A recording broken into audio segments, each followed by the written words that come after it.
आज की वीडियो में प्रस्तुत है पर्यावरण एवं पारिस्थितिकी यानी इन्वायरमेंट एंड इकोलॉजी से संबंधित महत्वपूर्ण प्रश्नों का रिवीजन जो विभिन्न प्रतियोगी परीक्षाओं जैसे यूपीपीसीएस प्रारंभिक परीक्षा, आरओएआरओ लोअर पीसीएस और अधीनस्थ सेवा चयन आयोग द्वारा आयोजित परीक्षाओं के लिए बहुत ही उपयोगी हैं।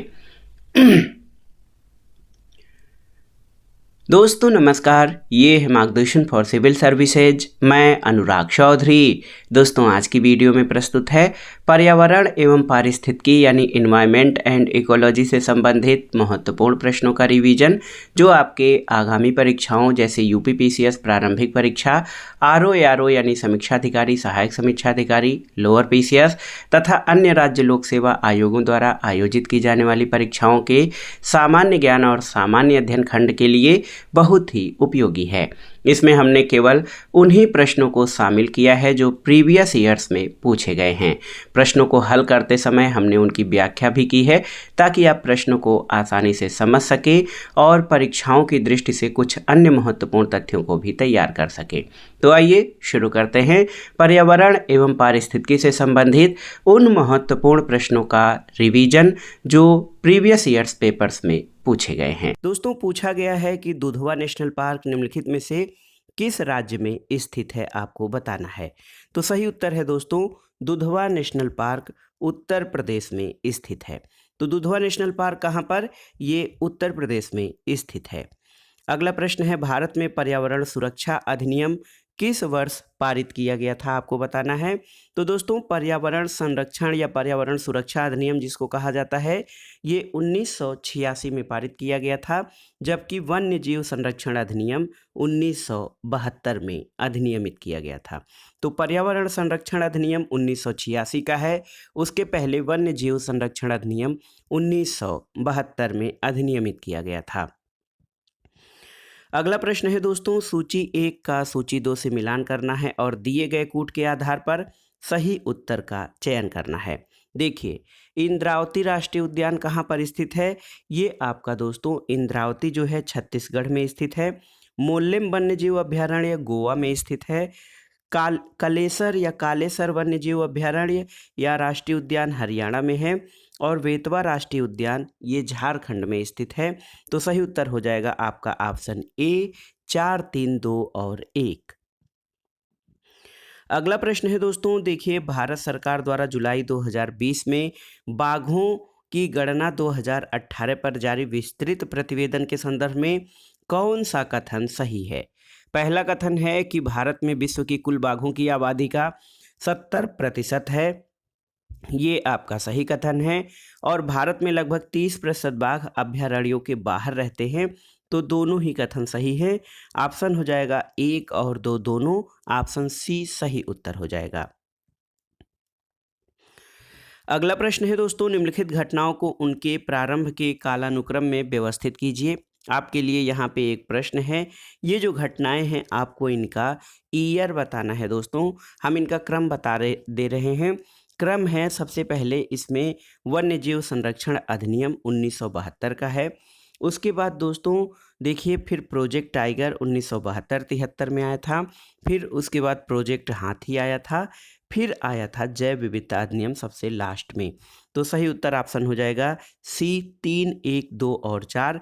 लेकिन इसमें आपको प्रोजेक्ट टाइगर, प्रोजेक्ट हाथी और जैव विविधता संरक्षण अधिनियम का ईयर बताना कमेंट बॉक्स में। अगला प्रश्न है दोस्तों, निम्नलिखित में से कौन सा एक वन्य प्राणियों के विलुप्तीकरण का प्रमुख कारण नहीं है। देखिए प्राकृतिक आवासों का नष्ट होना, जंगलों में आग लगा देना, वन्य प्राणियों का अवैध वाणिज्यिक व्यापार या जनसंख्या की तीव्र वृद्धि। तो दोस्तों जनसंख्या की तीव्र वृद्धि जो है ये वन्य प्राणियों के विलुप्तीकरण का प्रमुख कारण नहीं है, जबकि प्राकृतिक आवासों का विनाश, जंगलों में आग लगाना और वन्य प्राणियों का अवैध वाणिज्यिक व्यापार ये विलुप्तीकरण के प्रमुख कारण हैं। अगला प्रश्न है, मैंग्रोव नहीं पाए जाते हैं कहाँ पर। अंडमान निकोबार में, सुंदरवन में, भितरकणिका में या उदयपुर में। तो दोस्तों उदयपुर में मैंग्रोव नहीं पाए जाते हैं, जबकि समुद्र तटीय क्षेत्रों अंडमान, सुंदरवन और भितरकणिका में मैंग्रोव वन पाए जाते हैं।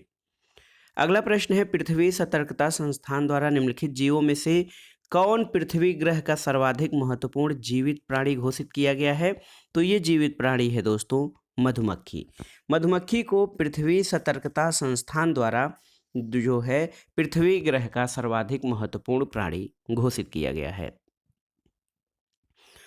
अगला प्रश्न है, कौन सा जीव बिना भोजन और पानी के 6 सप्ताह तक जीवित रह सकता है? तो उत्तर है ऊंट। और अगला प्रश्न है दोस्तों, बाघ परियोजना यानी प्रोजेक्ट टाइगर का जो है वन्य जीव संरक्षण का एक सघन प्रयास है, इसका भारत में शुभारंभ कब किया गया था? तो दोस्तों 1973 में। प्रोजेक्ट टाइगर या बाघ परियोजना बाघों के संरक्षण से संबंधित है, इसका प्रारंभ 1973 में किया गया था। अगला प्रश्न है दोस्तों, सूची 1 का सूची 2 से मिलान कराना है। इसमें मैंग्रोव स्थल और उनसे संबंधित राज्य दिए गए हैं। इसमें देखिए कोरिंगा आंध्र प्रदेश में है, बेम्बनाड केरल में है, पुलिकट आपका तमिलनाडु में है और विक्रोली महाराष्ट्र में है। तो देखिए सही उत्तर क्या हो जाएगा? सही उत्तर आपका हो जाएगा ऑप्शन ए 4, 3, 2 और 1। अगला प्रश्न है दोस्तों, बहुत ही आसान सा पर्यावरण पारिस्थितिकी के अंतर्गत बहुत ही महत्वपूर्ण प्रश्न है। भारतीय वन्य जीव संरक्षण अधिनियम कब लागू किया गया था? तो ये डेट है दोस्तों 1972 में। और यहाँ पर देखिए निम्नलिखित घटनाओं को उनके प्रारंभ के कालानुक्रम में व्यवस्थित करना है आपको। तो देखिए आप सही व्यवस्थित इस प्रकार से कर सकते हैं दोस्तों। देखिए सबसे पहले इसमें से कौन है? सबसे पहले वन्य जीव संरक्षण अधिनियम है और सबसे लास्ट में कौन है? जैव विविधता अधिनियम। तो पहले वन्य जीव संरक्षण अधिनियम, उसके बाद प्रोजेक्ट टाइगर, फिर प्रोजेक्ट हाथी और फिर सबसे लास्ट में जैव विविधता संरक्षण अधिनियम है। ऑप्शन बी आपका सही उत्तर हो जाएगा। अगला प्रश्न है दोस्तों, भारत सरकार द्वारा शुरू किए गए प्रोजेक्ट एलिफेंट से संबंधित कौन सा कथन गलत है? आपको बताना है। ये 1991-92 में शुरू किया गया था, ये सही है। ये मानव और हाथी के बीच टकराव की समस्या पर काम करता है, सही है। ये केवल जंगली हाथियों के कल्याण पर केंद्रित है, ये सही नहीं है। और इसे केंद्र द्वारा प्रायोजित योजना के रूप में आरंभ किया गया है। तो सही उत्तर है दोस्तों प्रोजेक्ट एलिफेंट, जो 1991-92 में शुरू किया गया था, मानव और हाथी के बीच टकराव की समस्या पर काम करता है और इसे केंद्र द्वारा प्रायोजित योजना के रूप में आरंभ किया गया था। ऑप्शन सी आपका सही नहीं है कि यह केवल जंगली हाथियों के कल्याण पे, बल्कि ये जंगली और अन्य सभी हाथियों के कल्याण पर केंद्रित है। अगला प्रश्न है दोस्तों, कॉर्बेट राष्ट्रीय उद्यान का निकटतम रेलवे स्टेशन कौन सा है? तो सही उत्तर है आपका Ramnagar. Ramnagar railway station Corbett राष्ट्रीय उद्यान का निकटतम रेलवे स्टेशन है। अगला प्रश्न है, निम्न प्रकार के वृक्षों में सामाजिक वानिकी के लिए किसके रोपण को प्रोत्साहित किया जाता है? तो दोस्तों सामाजिक वानिकी में ऐसे पौधों के रोपण को प्रोत्साहित किया जाता है जो कि बहुउपयोगी हों। अगला प्रश्न है दोस्तों, वन ह्रास का प्रमुख कारण क्या है? ऑप्शन देख लेते हैं। सड़कों का विकास, नदी घाटी परियोजनाएं, औद्योगिक विकास या कृषि विकास। तो सही उत्तर है दोस्तों कृषि विकास। कृषि विकास वनों के ह्रास का सबसे महत्वपूर्ण कारण है। अगला प्रश्न है, आपको बताना है निम्नलिखित में से कौन पर्यावरण संतुलन के संरक्षण से संबंधित है? वन नीति, पर्यावरण सुरक्षा अधिनियम 1986, औद्योगिक नीति और शिक्षा नीति। तो सही उत्तर है ऑप्शन सी 1, 2 और 3। दोस्तों वन नीति, पर्यावरण सुरक्षा अधिनियम 1986 और औद्योगिक नीति ये पर्यावरण संतुलन के संरक्षण से संबंधित हैं। अगला प्रश्न है दोस्तों, ये प्रश्न बार बार पूछा गया है, बहुत ही महत्वपूर्ण है। भारत में वन संरक्षण अधिनियम कब पारित किया गया था? तो सही उत्तर है ऑप्शन सी 1980 में। अगला प्रश्न है, मृदा क्षरण को रोका जा सकता है किसके द्वारा? देखिए सघन वर्षा से, वनों के विनाश से, वृक्षारोपण से या अतिचारण से। तो सही उत्तर है वनारोपण से। दोस्तों मृदा क्षरण को वनारोपण से रोका जा सकता है। अगला प्रश्न है, निम्नलिखित में से कौन सा एक पारिस्थितिकी संतुलन बनाए रखने में मदद नहीं करता है? वनों को काटना, वनरोपण, वर्षा जल प्रबंधन या जैव मंडल भंडार। तो उत्तर है आपका ऑप्शन ए वनों को काटना। दोस्तों वनों का कटाई पारिस्थितिकी संतुलन बनाए रखने में कोई मदद नहीं करता है। अंतर्राष्ट्रीय टाइगर दिवस या अंतर्राष्ट्रीय बाघ दिवस कब मनाया जाता है? तो 29 जुलाई को मनाया जाता है अंतर्राष्ट्रीय बाघ दिवस। अगला प्रश्न है दोस्तों, निम्नांकित कथनों पर विचार कीजिए। देखिए, विश्व वन्य जीव कोष की स्थापना 1961 में हुई थी, सही है। जुलाई 2000 में उड़ीसा के नंदनकानन वन अभ्यारण्य में 13 शेरों की मृत्यु का कारण ट्राइपोनोसोमियासिस रोग रहा, ये भी सही है। यूकेलिप्टस वृक्ष को पारिस्थितिकी मित्र कहा जाता है, ये सही नहीं है क्योंकि ये पारिस्थितिकी का दुश्मन है। और भारत का सबसे बड़ा जनजीवनशाला कोलकाता में स्थित है। तो दोस्तों इसमें से सही कथन कौन कौन से हो गए? 1, 2, 4। तो ऑप्शन सी आपका सही उत्तर हो जाएगा। अगला प्रश्न है दोस्तों, भारत का वन्य जीव संस्थान कहाँ स्थित है? तो उत्तर है देहरादून में। वन्य जीव संस्थान, भारतीय वन्य जीव संस्थान देहरादून उत्तराखंड में स्थित है। अगला प्रश्न है दोस्तों, वन्य प्राणी संरक्षण में निम्नलिखित में से कौन सा एक स्थानिक जाति की सर्वोत्तम व्याख्या करता है? तो जब आप ऑप्शन देखेंगे तो इसमें सही उत्तर हो जाएगा वह जाति जो किसी विशेष क्षेत्र में सीमित हो और अन्य किसी जगह न मिलती हो, उसको स्थानिक जाति कहा जाता है। अगला प्रश्न है दोस्तों, विश्व वन्य जीव दिवस कब मनाया जाता है? तो उत्तर है, डेट याद रखिए, 3 मार्च को प्रतिवर्ष विश्व वन्य जीव दिवस मनाया जाता है। अगला प्रश्न है, निम्नलिखित में से कहाँ पर एक संरक्षित कक्ष वनस्पति क्षेत्र स्थित है? ऑप्शन है पूर्वी घाट, पश्चिमी घाट, गोवा और चंद्रताल। तो सही उत्तर है ऑप्शन सी, गोवा में। दोस्तों गोवा में संरक्षित कच्छ वनस्पति क्षेत्र स्थित है आपका। अगला प्रश्न देखते हैं, नेपाल और भारत में वन्य जीवन संरक्षण के प्रयासों के रूप में सेव SAVE नामक एक नया संगठन प्रारंभ किया गया है। सेब का उद्देश्य किसका संरक्षण करना है? तो दोस्तों सेब जो है ये गिद्धों के संरक्षण पर आधारित भारत और नेपाल की एक परियोजना है। अगला प्रश्न है, यद्यपि भारत की मानव जनसंख्या तीव्र गति से बढ़ रही है, फिर भी पक्षी जनसंख्या तेजी से घट रही है, इसका प्रमुख कारण क्या है? तो उत्तर है पक्षियों के वास स्थलों में बड़े पैमाने पर कटौती हुई है। और अगली बात ये कि दूसरी बात ये कि कीटनाशक, रासायनिक उर्वरक और मच्छरों को भगाने वाली दवाओं का बड़े पैमाने पर प्रयोग हुआ है। तो सही उत्तर हो जाएगा 3 और 4 आपके सही हैं, ऑप्शन सी सही उत्तर हो जाएगा। अगला प्रश्न है, भारत के निम्नलिखित में से कौन सा नगर वृक्षारोपण में विशिष्टता रखता है, आपको बताना है।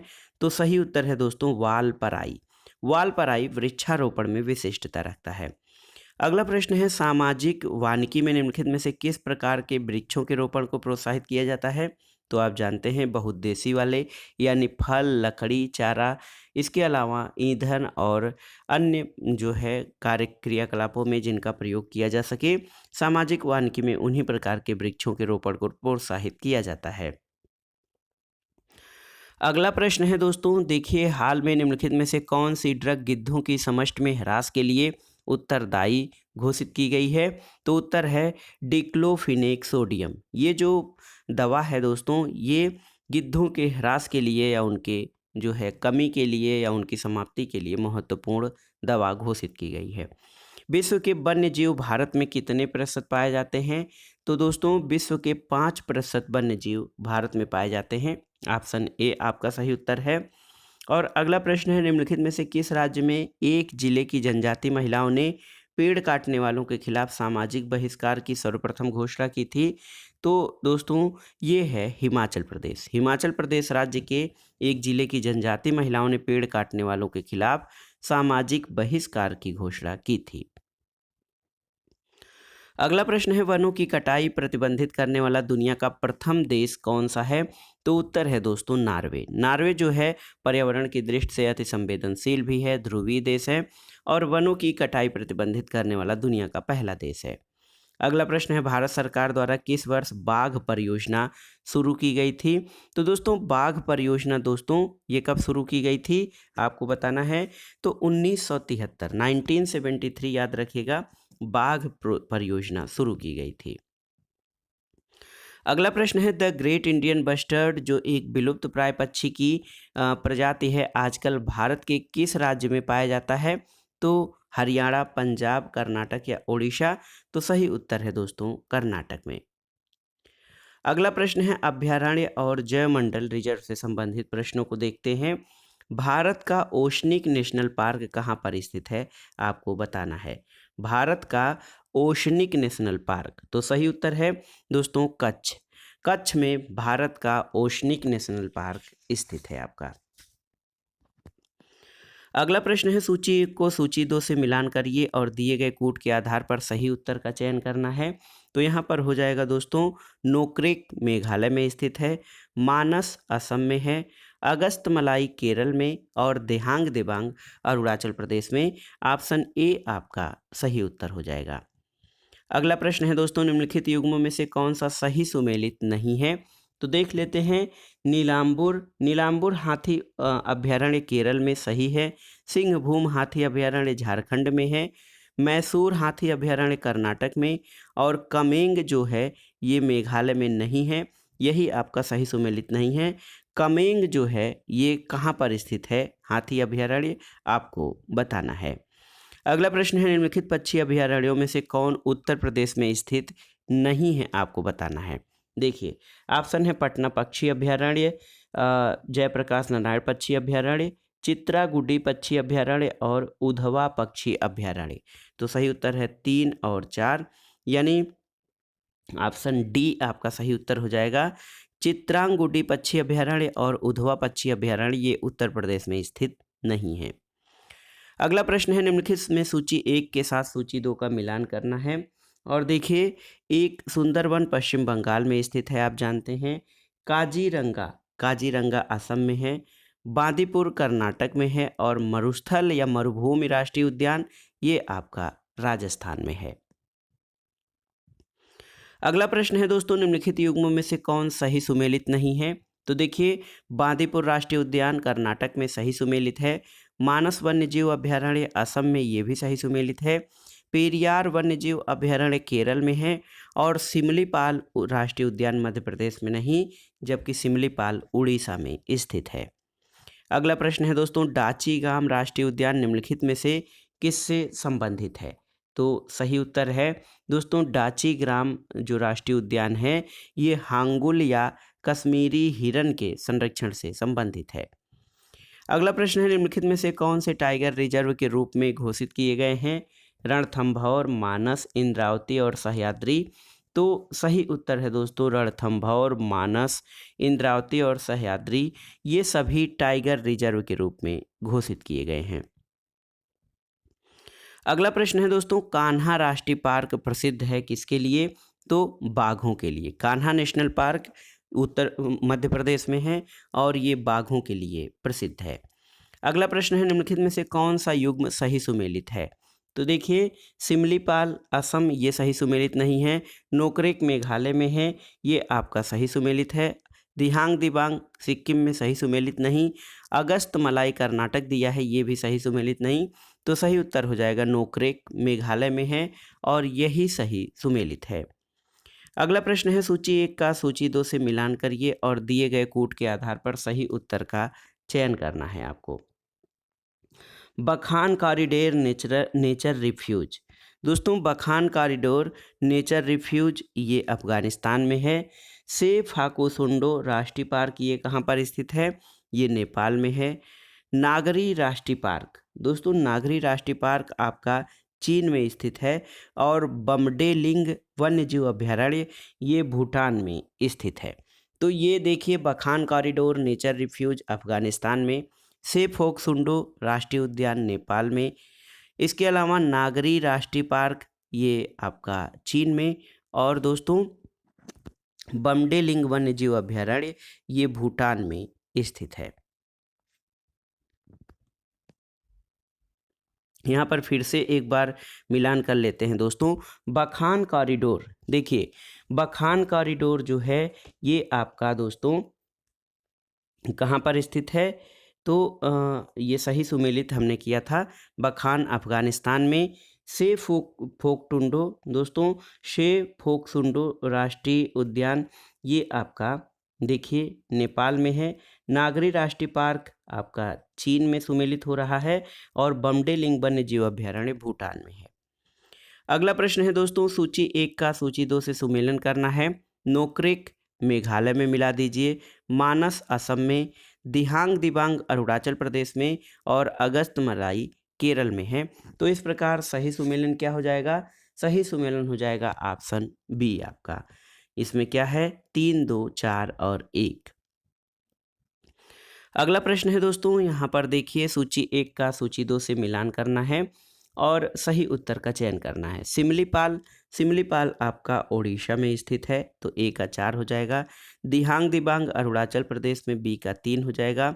नोक्रेक मेघालय में स्थित है और कोल्ड कोल्ड डेजर्ट कहाँ पर स्थित है? हिमाचल प्रदेश में। तो सही उत्तर आपका हो जाएगा ऑप्शन डी, ये जो है 4, 3, 5 और 1। अगला प्रश्न है, निम्नलिखित में से कौन सा युग्म सही सुमेलित नहीं है?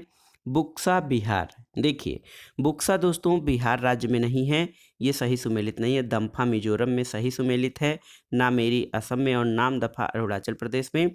बुक्सा बाघ आरक्षित क्षेत्र पश्चिम बंगाल में स्थित है, बिहार में नहीं।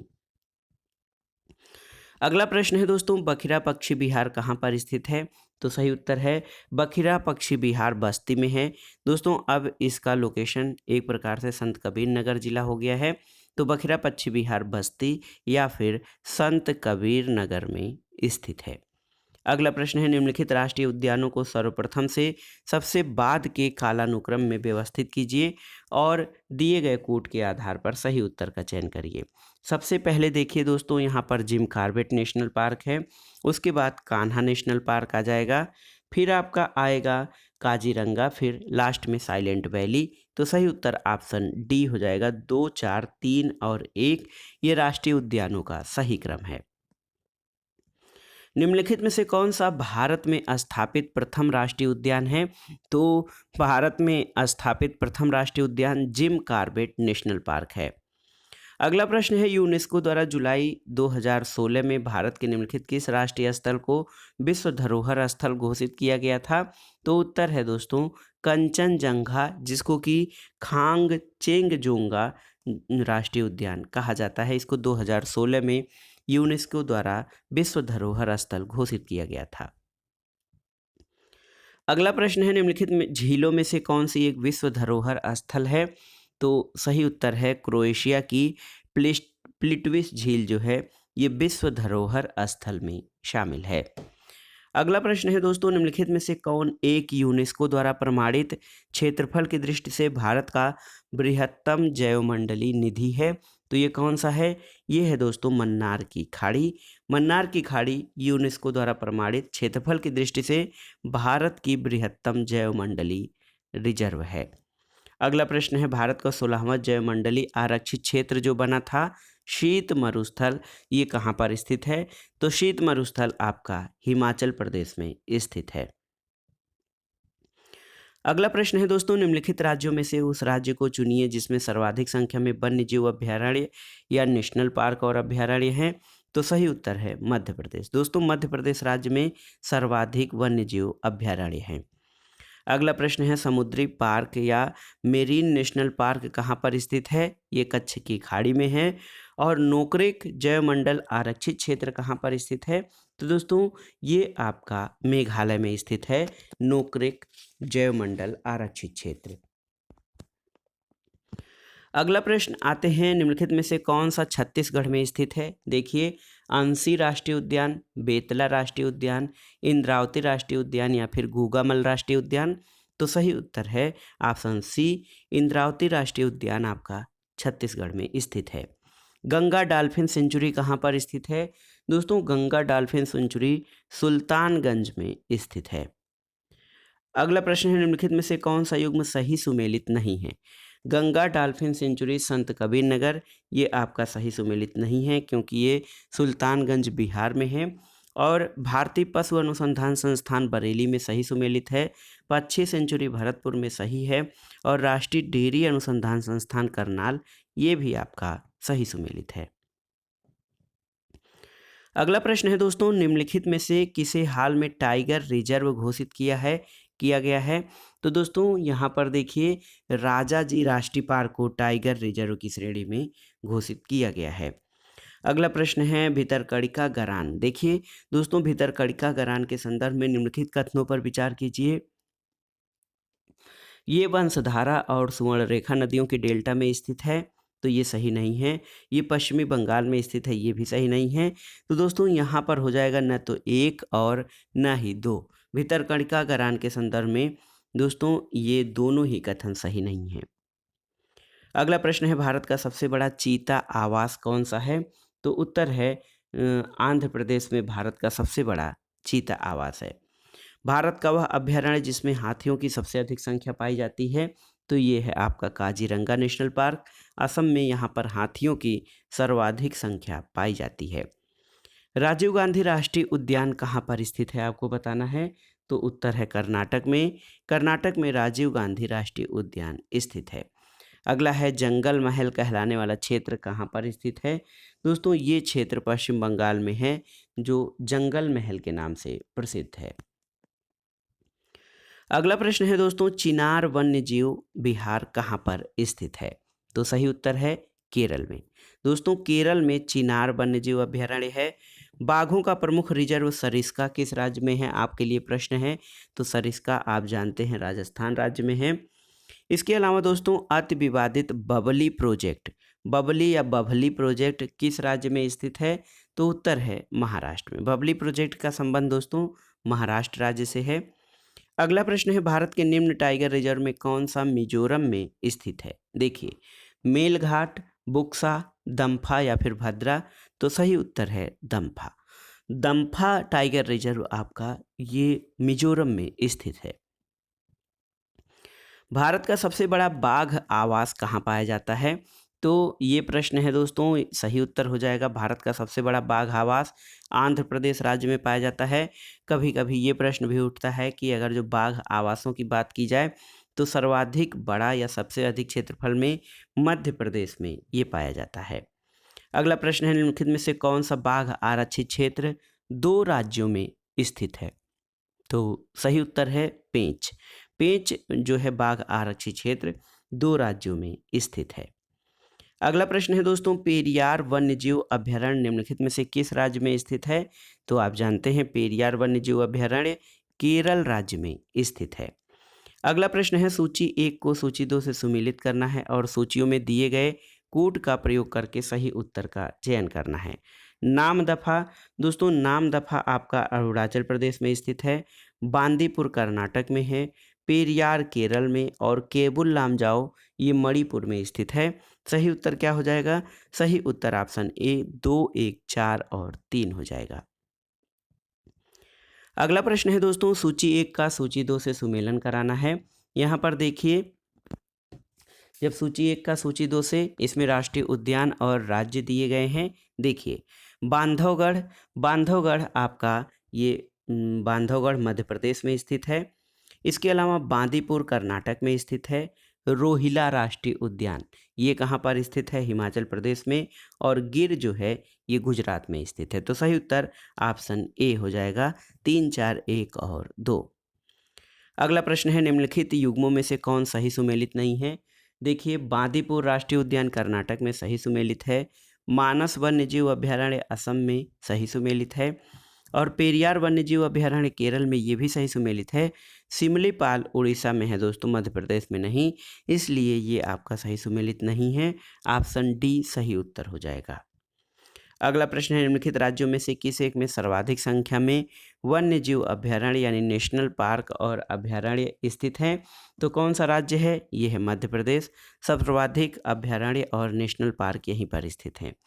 अगला प्रश्न है, राजीव गांधी नेशनल पार्क कहाँ पर है? तो ये राजस्थान राज्य में स्थित है। और भारत के निम्नलिखित जैव भंडारों में से कौन गारो पहाड़ियों पर फैला हुआ है, आपको बताना है। तो सही उत्तर है दोस्तों गारो पहाड़ियों पर नोक्रेक जो जैवमंडल रिजर्व है ये फैला हुआ है। अगला प्रश्न, सूची 1 का सूची 2 से सुमेलन करना है। दाचीगाम ये जम्मू कश्मीर में स्थित है। पापीकोंडा, दोस्तों पापीकोंडा जो है आंध्र प्रदेश में है। सरिस्का राजस्थान में। और बांदीपुर आप जानते हैं ये कर्नाटक राज्य में स्थित है। तो सही उत्तर क्या हो जाएगा दोस्तों? सही उत्तर हो जाएगा ऑप्शन सी 2, 1, 4 और 3।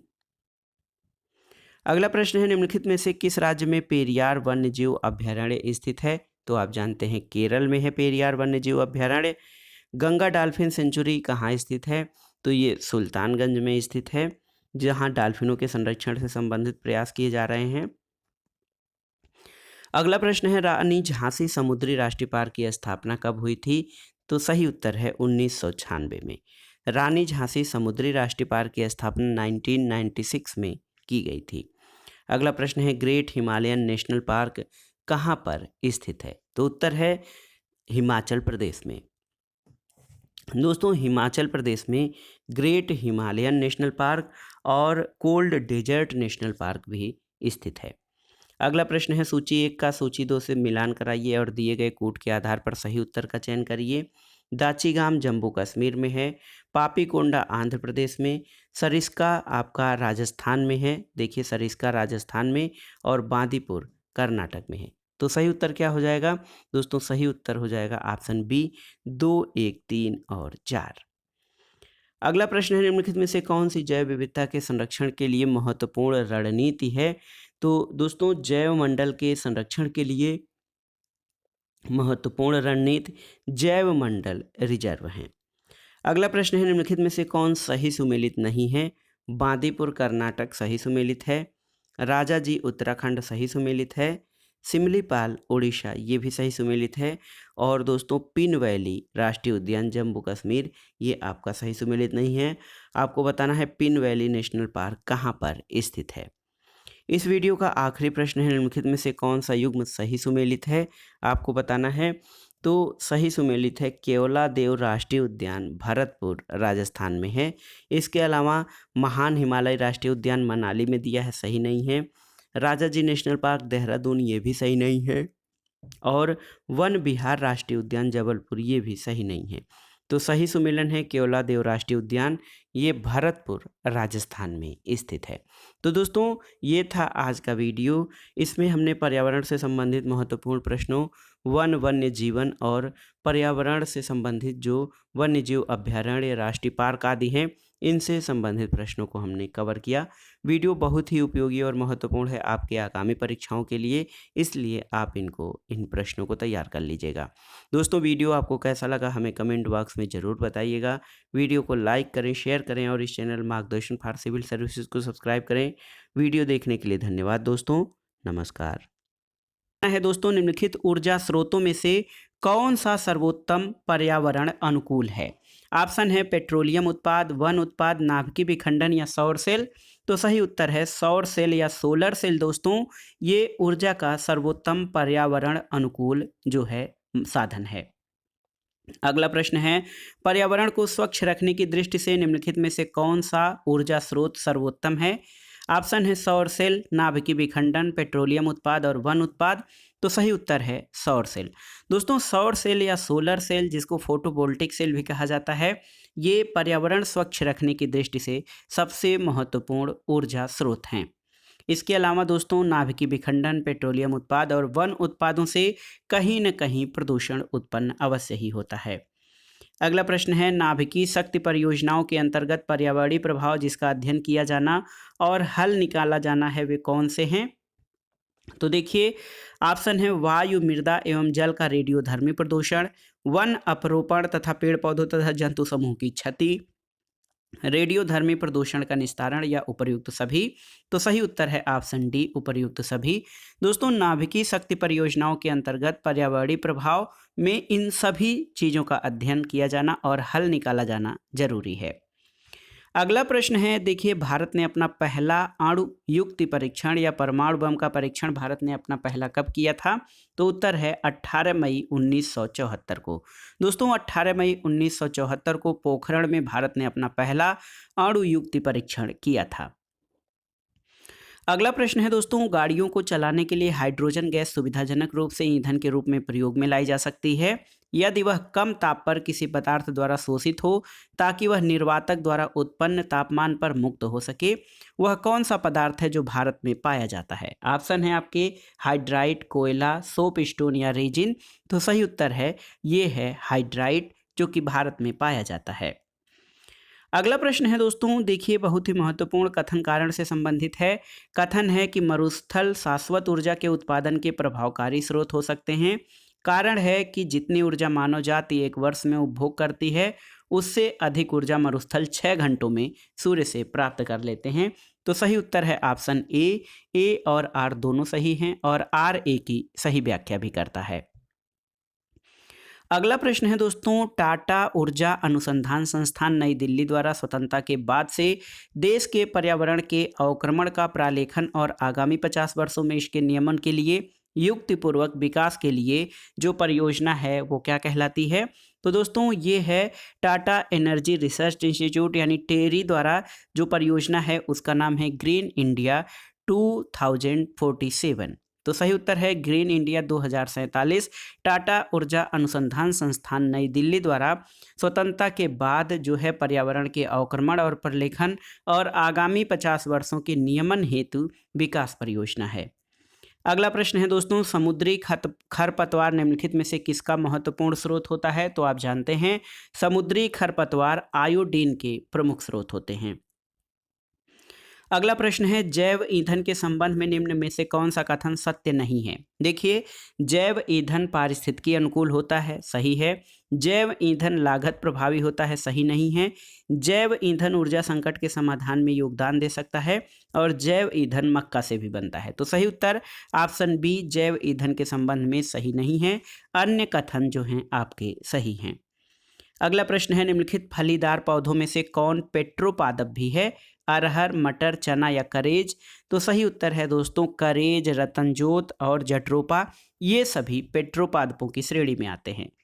अगला प्रश्न है, कौन सा बायोडीजल पौधा है? तो देखिए रतनजोत, जट्रोपा, करेज ये सभी पौधे बायोडीजल के अंतर्गत शामिल हैं। अगला प्रश्न है, निम्नलिखित में से कौन शक्ति तथा खाद दोनों दे सकता है? तो सही उत्तर है बायोगैस संयंत्र। दोस्तों बायोगैस संयंत्र जो है ये शक्ति और खाद या उत्तम कोटि की खाद उत्पन्न करता है। अगला प्रश्न है, भारत के निम्नलिखित राज्यों में से किसे देश का प्रथम पूर्ण रूप से जैविक राज्य घोषित किया गया है? तो हमारा ये राज्य है सिक्किम। दोस्तों सिक्किम को सबसे पहले भारत का पूर्ण रूप से जैविक राज्य घोषित किया गया था। अगला प्रश्न है दोस्तों, निम्नलिखित जीवाश्म ईंधनों में से कौन स्वच्छतम ईंधन माना जाता है? कोयला, पेट्रोल, प्राकृतिक गैस या फिर डीजल? तो सही उत्तर है प्राकृतिक गैस या नेचुरल गैस को दोस्तों स्वच्छतम ईंधन माना जाता है। अगला प्रश्न है, निम्नलिखित ईंधनों में से कौन न्यूनतम पर्यावरणीय प्रदूषण उत्पन्न करता है? यहाँ पर देखिए ऑप्शन है आपके दोस्तों, ऑप्शन है आपके जो है हाइड्रोजन, डीजल, मिट्टी का तेल या कोयला। तो सही उत्तर है हाइड्रोजन। तो हाइड्रोजन जो है ये न्यूनतम पर्यावरणीय प्रदूषण उत्पन्न करेगा। अब आइए देखते हैं पर्यावरण संरक्षण से संबंधित विभिन्न राष्ट्रीय और अंतर्राष्ट्रीय संगठन तथा सम्मेलनों से आधारित प्रश्नों को। प्रश्न है दोस्तों, 1987 में संयुक्त राष्ट्र पर्यावरण से संबंधित एक प्रतिवेदन या रिपोर्ट की प्रस्तुत के उपरांत धाड़ी विकास, जिसको इंग्लिश में सस्टेनेबल डेवलपमेंट कहा जाता है, इस पर चर्चा आरंभ हुई थी। ये प्रतिवेदन या ये रिपोर्ट क्या था? तो सही उत्तर है इस रिपोर्ट का नाम था आवर कॉमन फ्यूचर। अगला प्रश्न है, निम्नलिखित घटनाओं को कालानुक्रमिक क्रम में व्यवस्थित कीजिए और नीचे दिए गए कूट से सही उत्तर चुनिए। रियो पृथ्वी सम्मेलन ये 1992 का है। ब्रूटलैंड आयोग रिपोर्ट का प्रकाशन 1987 में है।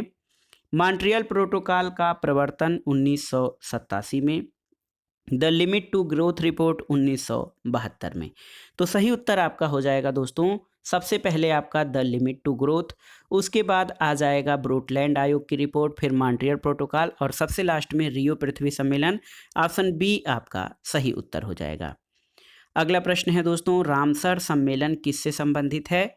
ऑप्शन है आपके जलवायु परिवर्तन, कीटनाशक प्रदूषण, ओजोन परत संरक्षण या आर्द्रभूमि संरक्षण। तो सही उत्तर है वेटलैंड प्रिजर्वेशन से संबंधित है रामसर सम्मेलन। अगला प्रश्न आसान सा है, विश्व पर्यावरण दिवस कब मनाया जाता है? तो प्रतिवर्ष 5 जून को वर्ल्ड एनवायरनमेंट डे मनाया जाता है। अगला प्रश्न है दोस्तों, निम्नलिखित में से कौन सा सही सुमेलित नहीं है आपको बताना है। देखिए कार्टाजेना प्रोटोकॉल ये बायोसेफ्टी या जैव सुरक्षा पर आधारित है, सही है। स्टॉकहोम सम्मेलन अनवरत जैविक प्रदूषक से संबंधित है। मॉन्ट्रियल प्रोटोकॉल ओजोन परत संरक्षण से संबंधित है। क्योटो प्रोटोकॉल आपका जल संरक्षण से नहीं बल्कि जलवायु परिवर्तन से संबंधित है। क्योटो प्रोटोकॉल 1992 का है। तो सही उत्तर ऑप्शन डी आपका जो है सही सुमेलित नहीं है। ये जल संरक्षण से नहीं बल्कि जलवायु परिवर्तन से संबंधित है। अगला प्रश्न है दोस्तों, जलवायु परिवर्तन पर संयुक्त राष्ट्र का सम्मेलन कोप 21 कहाँ पर आयोजित हुआ था? तो दोस्तों COP 21 यानी कॉन्फ्रेंस ऑफ पार्टीज 21 का आयोजन पेरिस में हुआ था। अगला प्रश्न है, ग्रीन पीस इंटरनेशनल का मुख्यालय कहाँ पर स्थित है? उत्तर है एम्स्टर्डम में। दोस्तों ग्रीन पीस इंटरनेशनल जो है पर्यावरण के संबंध में एक इंटर गवर्नमेंटल ऑर्गेनाइजेशन है और इसका मुख्यालय एम्स्टर्डम में स्थित है। अगला प्रश्न है, सूची 1 का सूची 2 से सुमेलन करिए और दिए गए कूट के आधार पर सही उत्तरों का चयन करिए। तो विश्व पृथ्वी दिवस कब मनाया जाता है? 22 अप्रैल को। विश्व नगर दिवस दोस्तों ये 31 अक्टूबर को मनाया जाता है। विश्व जनसंख्या दिवस 11 जुलाई को और विश्व जल दिवस 22 मार्च को। तो सही उत्तर हो जाएगा ऑप्शन ए 4, 3, 2 और 1। अगला प्रश्न है, निम्नलिखित में से कौन सी एजेंडा 21 की सही परिभाषा है, आपको बताना है। तो सही उत्तर है ये 21वीं सदी में विश्व पर्यावरण संरक्षण के लिए एक कार्य योजना है, एजेंडा 21। अगला प्रश्न है, एजेंडा 21 किस क्षेत्र से संबंधित है? ऑप्शन देखिए, सतत विकास, परमाणु निशस्त्रीकरण, पेटेंट संरक्षण या कृषि संबंधी परिधान। तो सही उत्तर है सतत विकास या सस्टेनेबल डेवलपमेंट से एजेंडा 21 संबंधित है और ये 21वीं सदी में विश्व पर्यावरण संरक्षण के लिए एक कार्य योजना है। अगला प्रश्न है दोस्तों, रियो सम्मेलन पृथ्वी सम्मेलन +5 कब आयोजित हुआ था? तो आप जानते हैं पृथ्वी सम्मेलन, पहला पृथ्वी सम्मेलन 1992 में आयोजित हुआ था रियो डी जेनेरियो में। इसमें +5 कर देंगे तो सही उत्तर आपका हो जाएगा 1997 में। तो पृथ्वी सम्मेलन +5 1997 में आयोजित हुआ था। अगला प्रश्न है, भारत में निम्नलिखित में से कौन सा अधिनियम वन्य जीवों को संरक्षण प्रदान करता है? तो उत्तर है वन्य जीव संरक्षण अधिनियम 1972। दोस्तों वन्य जीव संरक्षण अधिनियम 1972 भारत में वन्य जीवों को संरक्षण प्रदान करता है। अगला प्रश्न है, भारत में पर्यावरण मंत्रालय या एनवायरमेंटल जो मिनिस्ट्री ऑफ एनवायरमेंट है ये कब स्थापित किया गया था? तो उत्तर है दोस्तों 1985 में भारत में पर्यावरण मंत्रालय स्थापित किया गया था। अगले प्रश्न पर आइए देखते हैं, बहुत ही महत्वपूर्ण प्रश्न बार बार पूछा गया है। भारत में पर्यावरण संरक्षण अधिनियम कब पारित हुआ था? तो ईयर बताना है आपको। 1986 का है पर्यावरण संरक्षण अधिनियम। चिपको आंदोलन का संबंध किससे है? तो दोस्तों चिपको आंदोलन वनों के कटाव को रोकने से संबंधित है यानी पादप संरक्षण से संबंधित है। अगला प्रश्न है बहुत ही महत्वपूर्ण, राष्ट्रीय पर्यावरण अभियांत्रिकी शोध संस्थान यानी देखिए नीरी इसको शार्ट में कहा जाता है, national institute for environmental engineering research. ये जो है दोस्तों जो है राष्ट्रीय पर्यावरण अभियांत्रिकी शोध संस्थान ये आपका कहाँ पर स्थित है? तो नीरी नागपुर। सही उत्तर हो जाएगा ऑप्शन सी, नीरी जो है ये आपका नागपुर में स्थित है। अगला प्रश्न है, निम्नलिखित में से किस एक का संबंध पर्यावरणीय सुरक्षा से नहीं है? देखिए धाड़ी विकास, गरीबी कम करना, वातानुकूलन या कागज के थैलों का प्रयोग। तो सही उत्तर है देखिए गरीबी कम करना, ये पर्यावरणीय सुरक्षा से संबंधित नहीं है, जबकि धाड़ी विकास, वातानुकूलन और कागज के थैलों का प्रयोग ये पर्यावरणीय सुरक्षा से संबंधित है। अगला प्रश्न है, अस्थायी विकास किसके उपयोग के संदर्भ में अंतर पीढ़ीगत संवेदनशीलता को दर्शाता है? तो सही उत्तर है अस्थायी विकास जो है प्राकृतिक संसाधन या जो हमारे नेचुरल रिसोर्सेज हैं उनके उपयोग के संदर्भ में अंतर पीढ़ीगत संवेदनशीलता की घटना है। अगला प्रश्न है, Indian institute of ecology and environment कहाँ पर स्थित है? तो उत्तर है दोस्तों Indian institute of ecology and environment ये नई दिल्ली में स्थित है। भारतीय वनस्पति शोध संस्थान यानी इंडियन बॉटनिकल रिसर्च इंस्टीट्यूट यानी IBRI ये कहाँ पर स्थित है? तो IBRI भारतीय वनस्पति शोध संस्थान ये लखनऊ उत्तर प्रदेश में स्थित है। अगला प्रश्न है दोस्तों, भारत का वन्य जीव संस्थान कहाँ पर स्थित है? तो सही उत्तर है भारत का वन्य जीव संस्थान देहरादून में स्थित है और दोस्तों इसकी स्थापना 1982 में की गई थी। अब आइए देखते हैं जल संरक्षण से संबंधित प्रश्नों को। यहाँ पर देखिए, गंगा बहुत ही प्रदूषित नदी है और कारण है कि जो नदी जितनी पवित्र होती है वह उतनी ही अधिक प्रदूषित होती है। तो दोस्तों यहाँ पर देखिए, गंगा बहुत ही प्रदूषित नदी है, ए तो सही है लेकिन आर गलत है। ऑप्शन सी आपका सही उत्तर हो जाएगा, क्योंकि गंगा गंदी नदी है या प्रदूषित नदी है, लेकिन इसका मतलब ये नहीं कि जो नदी जितनी पवित्र होती है वो उतनी ही अधिक प्रदूषित भी हो। अगला प्रश्न है दोस्तों, गंगा नदी में बीओडी यानी बायोलॉजिकल ऑक्सीजन डिमांड सर्वाधिक मात्रा में पाया जाता है, कहाँ पे? तो सही उत्तर है कानपुर और इलाहाबाद के बीच दोस्तों गंगा नदी में बीओडी की सर्वाधिक मात्रा पाई जाती है।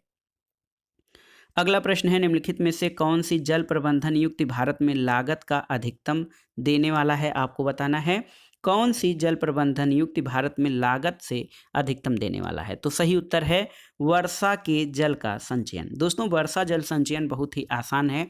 इसमें छतों के माध्यम से वर्षा जल का संग्रहण और या भूमिगत संभरण किया जाता है, और ये जो है ये युक्ति जल प्रबंधन की सबसे लागत का अधिकतम देने वाली है। अगला प्रश्न है दोस्तों, स्वच्छ समुद्री जल में सूर्य की किरणें अधिकतम किस गहराई तक जा सकती हैं? तो उत्तर है स्वच्छ समुद्री जल में सूर्य की किरणें अधिकतम 200 मीटर की गहराई पर जा सकती हैं। अगला प्रश्न है, भारत की निम्नलिखित नदियों में किसे जैविक मरुस्थल की संज्ञा दी जाती है? तो ये नदी है दामोदर। दामोदर नदी को जैविक मरुस्थल या बायोलॉजिकल डिजर्ट की संज्ञा दी जाती है। अब आइए देखते हैं पर्यावरण से संबंधित महत्वपूर्ण विविध प्रश्नों को। देखिए आसान सा प्रश्न है। पहला प्रश्न, विश्व पर्यावरण दिवस 5 जून को मनाया जाता है। और अगला प्रश्न है, राष्ट्रीय विज्ञान दिवस कब मनाया जाता है? तो ये है 28 फरवरी। दोस्तों 28 फरवरी को क्यों मनाया जाता है राष्ट्रीय विज्ञान दिवस, इसका उत्तर आपको देना है कमेंट बॉक्स में। अगला प्रश्न है दोस्तों, लुप्त प्राय भारतीय पौधों की प्रजातियों की लाल डेटा बुक किसके द्वारा प्रकाशित की गई है? तो सही उत्तर है लुप्त प्राय भारतीय पौधों की प्रजातियों की रेड डेटा बुक भारतीय वनस्पति सर्वेक्षण कोलकाता ने यानी इंडियन बॉटेनिकल सर्वे कोलकाता द्वारा प्रकाशित की गई है। अगला प्रश्न है, पोषकीय या सस्टेनेबल पर्यटन का उद्देश्य क्या है? दोस्तों पोषकीय या सस्टेनेबल जो पर्यटन है, टूरिज्म है, उसका उद्देश्य है सांस्कृतिक अखंडता और पारिस्थितिक प्रक्रियाओं को बनाते हुए पर्यटन और पर्यावरण का प्रबंधन करना। अगला प्रश्न एक बहुत ही महत्वपूर्ण प्रश्न है। 1962 में प्रकाशित पुस्तक साइलेंट स्प्रिंग, जिसने विश्व के पर्यावरणीय आंदोलन को गति मिली, उसके लेखक कौन हैं? तो सही उत्तर है ये हैं रेचल कार्सन। रेचल कार्सन की बुक है साइलेंट स्प्रिंग, जो 1962 में प्रकाशित हुई थी और 70 के दशक में इसने पर्यावरणवाद को प्रोत्साहन दिया था। अगला प्रश्न है दोस्तों, भारत में मिट्टी बचाओ आंदोलन कहाँ से प्रारंभ हुआ है? तो सही उत्तर है होशंगाबाद जिला मध्य प्रदेश से मिट्टी बचाओ आंदोलन का प्रारंभ हुआ है। अगला प्रश्न है, भारत सरकार द्वारा राष्ट्रीय हरित अधिकरण यानी नेशनल ग्रीन ट्रिब्यूनल, जिसको शार्ट में एनजीटी कहा जाता है, इसकी स्थापना कब हुई? तो दोस्तों राष्ट्रीय हरित न्यायाधिकरण अधिनियम के तहत नेशनल ग्रीन ट्रिब्यूनल की स्थापना ये आपका 2010 ईस्वी में हुआ है। तो सही उत्तर है वर्ष 2010 में राष्ट्रीय हरित न्यायाधिकरण की स्थापना हुई है। वन अनुसंधान संस्थान कहाँ पर स्थित है, आपको बताना है। तो दोस्तों वन अनुसंधान संस्थान देहरादून में स्थित है और इसकी स्थापना 1906 में हुई थी। तो देहरादून में वन अनुसंधान संस्थान स्थित है, इसकी स्थापना 1906 में हुई थी। अगला प्रश्न है, यहाँ पर आपको मिलान करना है सूची 1 का सूची 2 से। इसमें राष्ट्रीय पार्क हैं और अवस्थिति है। देखिए इंद्रावती नेशनल पार्क ये आपका दांतेवाड़ा में है, हेमिस नेशनल पार्क लद्दाख में है, बेतला आपका पलामू में है और नेउरा घाटी दोस्तों ये दार्जिलिंग में स्थित नेशनल पार्क है। तो सही उत्तर हो जाएगा आपका ऑप्शन ए 4, 3, 2 और 1। अगला प्रश्न है दोस्तों, भारत के कितने जैव आरक्षित क्षेत्र या बायोस्फीयर रिजर्व यूनेस्को के जैव आरक्षित क्षेत्र के विश्व नेटवर्क का हिस्सा हैं? तो सही उत्तर हो जाएगा दोस्तों, यहाँ पर ऑप्शन नहीं दिया है। वर्तमान में 12 जैव आरक्षित क्षेत्र या 12 बायोस्फीयर रिजर्व ये यूनेस्को के विश्व नेटवर्क का हिस्सा है। 12वां कौन सा है? 12वां है पन्ना बायोस्फीयर रिजर्व मध्य प्रदेश। ये 2020 में जो है यूनेस्को के विश्व नेटवर्क का हिस्सा बना है। दोस्तों भारत में कुल 18 बायोस्फीयर रिजर्व है, जिनमें से 12 जो हैं 12 ये यूनेस्को के जैव आरक्षित क्षेत्र के विश्व नेटवर्क में शामिल हैं। अगला प्रश्न है, भारत के निम्नलिखित राज्यों में किसमें देश का पहला काई या लाइकेन पार्क 2020 में विकसित किया गया है? तो ये राज्य है उत्तराखंड। दोस्तों उत्तराखंड में पहला काई पार्क या लाइकेन पार्क 2020 में विकसित किया गया है। अगला प्रश्न है, भारत में 2020 में सोने के नैनो कण का पर्यावरण के अनुकूल संश्लेषण निम्नलिखित में से किस स्रोत से किया गया है? तो सही उत्तर है अंटार्कटिक जीवाणु। दोस्तों अंटार्कटिक जीवाणु द्वारा 2020 में सोने के नैनो कणों का पर्यावरण के अनुकूल संश्लेषण किया गया है। अगला प्रश्न है दोस्तों, देखिए बहुत ही महत्वपूर्ण प्रश्न है, निम्नलिखित क्षेत्रों में किसमें दुर्लभ उपलब्धि के लिए वैश्विक 500 पुरस्कार दिया जाता है? दोस्तों आप जानते हैं वैश्विक 500 पुरस्कार को ग्लोबल 500 पुरस्कार कहा जाता है। ग्लोबल 500 पुरस्कार ये पर्यावरण संरक्षण के क्षेत्र में दिया जाता है। अगला प्रश्न है दोस्तों, गहरी कार्बन वेधशाला यानी DCO के संदर्भ में कौन सा कथन सही है? देखिए यह वैश्विक अनुसंधान कार्यक्रम पृथ्वी पर कार्बन की भूमिका को आगे बढ़ाने के लिए है। यह गहरी माइक्रोबियल पारिस्थितिकी तंत्र के क्षेत्रीय अवलोकन के लिए है। तो इसमें से कौन सा कथन आपका सही है? तो सही उत्तर ऑप्शन सी 1 और 2 दोनों सही हैं दोस्तों, गहरी कार्बन वेधशाला के संबंध में। अगला प्रश्न है, भारत सरकार ने नॉर्वे सरकार के साथ मिलकर एक जैव विविधता नीति और कानून के केंद्र की स्थापना की है। कहाँ पर? तो उत्तर है चेन्नई में। अगला प्रश्न है दोस्तों, इंसिनरेटर्स का प्रयोग किसके लिए किया जाता है? तो उत्तर है इंसिनरेटर्स का प्रयोग कूड़ा कचरा को जलाने के लिए किया जाता है। अगला प्रश्न है दोस्तों, वर्तमान जनसंख्या के सुखों का परित्याग किए बिना भविष्य के लिए ऊर्जा और अन्य संसाधनों की बचत निम्नलिखित में से कौन से अवधारणा की परिभाषा है? तो ये है संपोषणी विकास, जिसको सतत विकास, अस्थायी विकास या सस्टेनेबल डेवलपमेंट कहा जाता है। सस्टेनेबल डेवलपमेंट कहा जाता है दोस्तों अस्थायी विकास को, और इसमें ये माना जाता है कि वर्तमान जनसंख्या के सुखों का परित्याग किए बिना भविष्य के लिए ऊर्जा तथा अन्य संसाधनों की बचत नहीं की जा सकती है, और ये प्राकृतिक संसाधनों के अंतर पीढ़ीगत संवेदनशीलता पर आधारित है। अगला प्रश्न है दोस्तों, ग्रीन वाश इंगित करता है किसे? तो सही उत्तर है ग्रीन वाश का अभिप्राय जो होता है ये पर्यावरण संरक्षण का झूठा वादा करने से संबंधित है। अगला प्रश्न है, निम्नलिखित संस्थानों में से किसमें पर्यावरण सूचना प्रणाली यानी इनविस का जनसंख्या और पर्यावरण केंद्र स्थित है? तो उत्तर है IIPS मुंबई। दोस्तों IIPS मुंबई में पर्यावरण सूचना प्रणाली का जनसंख्या और पर्यावरण केंद्र स्थित है। अगला प्रश्न देखिए, राष्ट्रीय पर्यावरण अभियांत्रिकी शोध संस्थान यानी नीरी ये कब और कहाँ स्थापित किया गया? तो सही उत्तर है नीरी नागपुर में है, और ये 1958 में स्थापित किया गया था। याद रखिए राष्ट्रीय पर्यावरण अभियांत्रिकी शोध संस्थान नीरी 1958 में नागपुर में स्थापित किया गया था। अगला प्रश्न है दोस्तों, निम्नलिखित जानवरों में कौन एक जानवर नहीं है जिसे थोड़ा सफलतापूर्वक भाषा का उपयोग करना सिखाया गया है? ऑप्शन है बनमानुष या चिंपैंजी, तोता, कुत्ता और सूस। तो सही उत्तर है कुत्ता। कुत्ता को दोस्तों सफलतापूर्वक भाषा का उपयोग करना नहीं सिखाया गया है। अगला प्रश्न है, विश्व का प्रथम पूर्ण रूप से सौर ऊर्जा से संचालित अंतर्राष्ट्रीय हवाई पत्तन कौन सा है? तो ये है कोच्चि में दोस्तों, ये दुनिया का पहला पूर्ण रूप से सौर ऊर्जा से संचालित अंतर्राष्ट्रीय हवाई पत्तन है। अगला प्रश्न है, निम्नलिखित में से कौन सा जानवर बिना पानी पिए सबसे लंबी अवधि तक रह सकता है? तो यह है दोस्तों कंगारू रैट। और सामाजिक वानिकी के अंतर्गत किस प्रकार के वृक्षों को लगाने के लिए प्रोत्साहित किया जाता है? दोस्तों सोशल फॉरेस्ट्री के अंतर्गत बहुउद्देशीय प्रकार के वृक्षों को लगाने को प्रोत्साहित किया जाता है, जिससे फल फूल ईंधन इसके अलावा दोस्तों अन्य जो हमारी आवश्यकताएं हैं पर्यावरण अनुकूल उनको पूरा किया जा सके। अगला प्रश्न है, सूची 1 का सूची 2 से सुमेलन करना है और दिए गए कूट के आधार पर सही उत्तर का चयन करना है। देखिए गौरा देवी चिपको आंदोलन से संबंधित हैं। पारिस्थितिकी शब्द सबसे पहले A.G. टांसले ने इसका प्रयोग किया था। ग्लेशियोलॉजी में ग्लेशियर्स का अध्ययन किया जाता है और पृथ्वी दिवस 22 अप्रैल को मनाया जाता है। तो सही उत्तर ऑप्शन ए हो जाएगा 3, 4, 1 और 2। अगला प्रश्न है, निम्नलिखित में से कौन सा सही जोड़ा नहीं है? देखिए, विश्व पर्यावरण दिवस 2014, देखिए small island and climate change इसका थीम था, ये आपका सही सुमेलित है। परमाणु युद्ध का प्रथम प्रयोग परमाणु बम का द्वितीय विश्व युद्ध में किया गया। सुंदरलाल बहुगुणा चिपको आंदोलन से संबंधित हैं। और ओजोन छेद यूरोप, ये आपका सही सुमेलित नहीं है, क्योंकि ओजोन छेद अंटार्कटिका की घटना है महत्वपूर्ण, यूरोप की नहीं। अगला प्रश्न है, निम्नलिखित में से कौन जल लवणता प्रवणता को दर्शाता है? जल लवणता की प्रवणता को दर्शाता है कौन सा? तो सही उत्तर है हेक्लोक्लाइन, हेलोक्लाइन। दोस्तों, हेलोक्लाइन जो टर्मिनोलॉजी है, इसके द्वारा जल की लवणता को प्रवणता को दर्शाया जाता है। अगला प्रश्न है, निम्नलिखित युग्मों में से कौन सा एक सही सुमेलित है, आपको बताना है।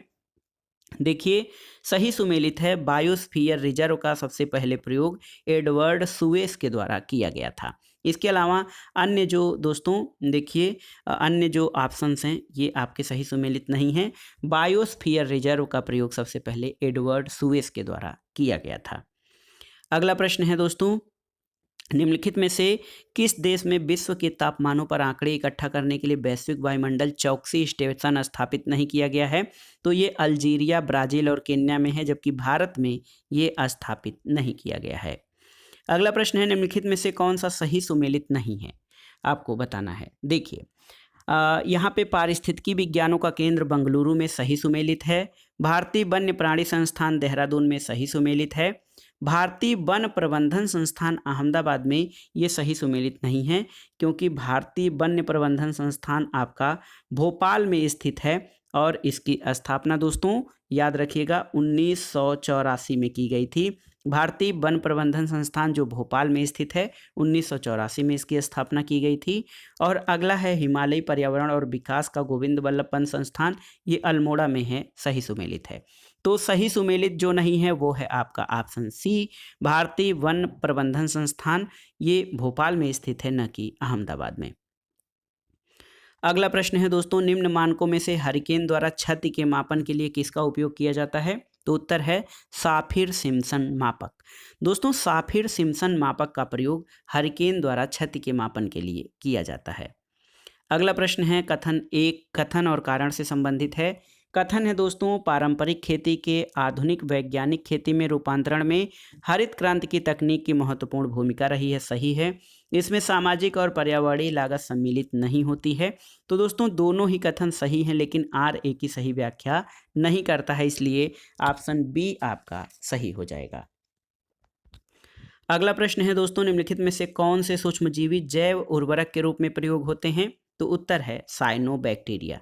साइनोबैक्टीरिया ऐसे सूक्ष्मजीव हैं जिनको बायो फर्टिलाइजर के रूप में प्रयोग किया जाता है। अगला प्रश्न है दोस्तों, हेकी इस्टोथर्म पौधे ऐसे होते हैं जो कहाँ उगते हैं? तो सही उत्तर है बहुत कम ताप पर। हेकी इस्टोथर्म पौधे वे होते हैं जो कि बहुत कम ताप पर यानी ठंडे स्थानों पर उगते हैं। अगला प्रश्न है दोस्तों, सतत विकास या सस्टेनेबल डेवलपमेंट के लिए क्या आवश्यक है?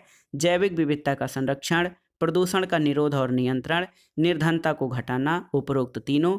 तो सही उत्तर है दोस्तों, सतत विकास के लिए उपरोक्त तीनों ही आवश्यक हैं। अगला प्रश्न है, वह विदेशज अपतृण या घास जिसने भारत को मिलाकर विश्व के 5 देशों में खेती, पशु और मानव को प्रभावित किया और इतना खतरनाक हो गया कि भारत में हाल में उसके प्रबंधन पर एक अंतर्राष्ट्रीय कॉन्फ्रेंस बुलानी पड़ी, इसको किस नाम से जाना जाता है? तो इसको दोस्तों पार्थेनियम के नाम से। पार्थेनियम घास जो है बहुत तेजी से फैलता है और ये एक प्रकार से कई देशों में खेती, पशु और मानव को प्रभावित किया है। अगला प्रश्न है, 50 से अधिक देशों द्वारा समर्थित संयुक्त राष्ट्र का मौसम परिवर्तन समझौता कब प्रभावी हुआ है? तो उत्तर है दोस्तों 21 मार्च 1994 को संयुक्त राष्ट्र का मौसम परिवर्तन समझौता प्रभावी हुआ है। अगला प्रश्न है, बहुत ही आसान सा है, एक मनुष्य के जीवन को पूर्ण रूप से धाड़ी करने के लिए आवश्यक न्यूनतम भूमि को क्या कहते हैं? तो इसको कहते हैं इकोलॉजिकल फुटप्रिंट यानी पारिस्थितिकी पदछाप। पारिस्थितिकी पदछाप दोस्तों ये है मनुष्य के जीवन को पूर्ण रूप से धाड़ी करने के लिए आवश्यक न्यूनतम भूमि। और पारिस्थितिकी पदछाप की इकाई क्या है आपको कमेंट बॉक्स में बताना है। अगला प्रश्न है दोस्तों, निम्नलिखित में से कौन सा रक्त के हीमोग्लोबिन के साथ अनुत्क्रमणीय यानी इरिवर्सिबल संश्लिष्ट बनाता है? तो ये है कार्बन मोनोऑक्साइड। और कार्बन मोनोऑक्साइड मनुष्य के रक्त के हीमोग्लोबिन के साथ मिलकर ऑक्सीजन वहन करने की क्षमता को कम कर देता है, जिससे मनुष्य की मृत्यु भी हो जाती है। अगला प्रश्न है दोस्तों, निम्नलिखित में से कौन अम्ल वृष्टि का कारण है? तो एसिड रेन जो होता है दोस्तों, ये वायुमंडल में जो सल्फर डाइऑक्साइड है SO2 और नाइट्रोजन के ऑक्साइड यानी नाइट्रोजन ऑक्साइड, ये जब दोनों वायुमंडल में उपस्थित होते हैं उस समय वर्षा होती है। तो वर्षा जल सल्फर डाइऑक्साइड और नाइट्रोजन ऑक्साइड से क्रिया करके सल्फ्यूरिक अम्ल और नाइट्रिक अम्ल का निर्माण करती है, जो कि अम्ल वृष्टि में महत्वपूर्ण उत्तरदायी हैं। तो यहाँ पर देखिए ऑप्शन सी आपका सही उत्तर हो जाएगा, सल्फर डाइऑक्साइड, जबकि नाइट्रोजन ऑक्साइड भी दोस्तों बहुत ही महत्वपूर्ण है अम्ल वृष्टि के लिए। अगला प्रश्न है, नगरीय अवस्था में निम्न में से कौन सा सम्मिलित नहीं है? पेयजल, आवासन, स्वच्छता या परिवहन? तो सही उत्तर है स्वच्छता जो है नगरीय अवस्था में शामिल नहीं है, जबकि पेयजल, आवासन और परिवहन इसमें शामिल हैं। अगला प्रश्न है दोस्तों, मोबाइल और ऑटोमोबाइल ने भारतीयों विशेष रूप से ग्रामीण क्षेत्रों के लोगों के सामाजिक जीवन में निम्नलिखित में से किसके संबंध में एक क्रांति ला दी है? पहला है लोगों के आवागमन के संबंध में, लोगों के जुड़ाव के संबंध में, लोगों की संवेदनशीलता के संबंध में। तो सही उत्तर है 1, 2 और 3, यानी मोबाइल और ऑटोमोबाइल ने भारतीयों विशेषकर ग्रामीण क्षेत्र के लोगों को आवागमन, जुड़ाव और संवेदनशीलता के क्षेत्र में महत्वपूर्ण क्रांति ला दी है। अगला प्रश्न है, भारत में एग्रो इकोलॉजिकल जोन्स की संख्या कितनी है? तो उत्तर है 21। आपको बताना है दोस्तों उत्तर प्रदेश में कुल कितने एग्रो इकोलॉजिकल जोन हैं, क्योंकि ये प्रश्न यूपी स्पेशल में कई बार पूछे जाने की संभावना होती है। अगला प्रश्न है, निम्नलिखित जनजातियों में कौन सी घास के प्रदेशों में रहती है? तो सही उत्तर है दोस्तों मसाई जनजाति, ये घास के प्रदेशों में रहती है। अगला प्रश्न है, देखिए चीन ने अपना पहला डार्क स्काई रिजर्व तिब्बत के किस क्षेत्र में स्थापित किया है? तो सही उत्तर है दोस्तों तिब्बत के नगारी प्रीफेक्चर क्षेत्र में जो है चीन ने अपना पहला डार्क स्काई रिजर्व स्थापित किया है। अगला प्रश्न बहुत ही महत्वपूर्ण, विश्व वन्य जीव दिवस यानी वर्ल्ड वाइल्ड लाइफ डे कब मनाया जाता है? तो प्रतिवर्ष 3 मार्च को वर्ल्ड वाइल्ड लाइफ डे मनाया जाता है। अगला प्रश्न और इस पार्ट का आखिरी प्रश्न है, सूची 1 का सूची 2 से सुमेलन करना है और दिए गए कूट के आधार पर सही उत्तर का चयन करना है। तो देखिए क्रायो प्रिजर्वेशन क्या होता है दोस्तों? बहुत ही कम ताप पर भंडारण को क्रायो प्रिजर्वेशन कहा जाता है। क्रायो का अर्थ ही होता है अत्यधिक निम्न ताप। भूकंप दोस्तों अधिकेंद्र या एपी सेंटर जो है ये भूकंप से संबंधित होता है। जैव मंडलीय संरक्षित क्षेत्र, इसका संबंध विशिष्ट संवर्ग के संरक्षित क्षेत्र से होता है। और रेड डाटा बुक ये संकटापन्न प्रजातियों के अभिलेख से संबंधित है। तो सही उत्तर आपका सही मिलान हो जाएगा ऑप्शन बी, 3, 4, 1 और 2। तो दोस्तों ये था आज का वीडियो। इसमें हमने पर्यावरण और पारिस्थितिकी से संबंधित महत्वपूर्ण प्रश्नों को सॉल्व किया, जो आपके आगामी कई परीक्षाओं के लिए बहुत ही उपयोगी है। दोस्तों ये वीडियो यूपी PCS प्रारंभिक परीक्षा, लोअर PCS उत्तर प्रदेश अधीनस्थ सेवा चयन आयोग द्वारा आयोजित परीक्षा, इसके अलावा GIC, GDC, LT ग्रेड और अन्य परीक्षाओं के पर्यावरण खंड के लिए बहुत ही उपयोगी और महत्वपूर्ण है। आप इन प्रश्नों को तैयार कर लीजिएगा। दोस्तों वीडियो आपको कैसा लगा हमें कमेंट बॉक्स में ज़रूर बताइएगा। वीडियो को लाइक करें, शेयर करें और इस चैनल मार्गदर्शन फॉर सिविल सर्विसेज को सब्सक्राइब करें। वीडियो देखने के लिए धन्यवाद दोस्तों, नमस्कार।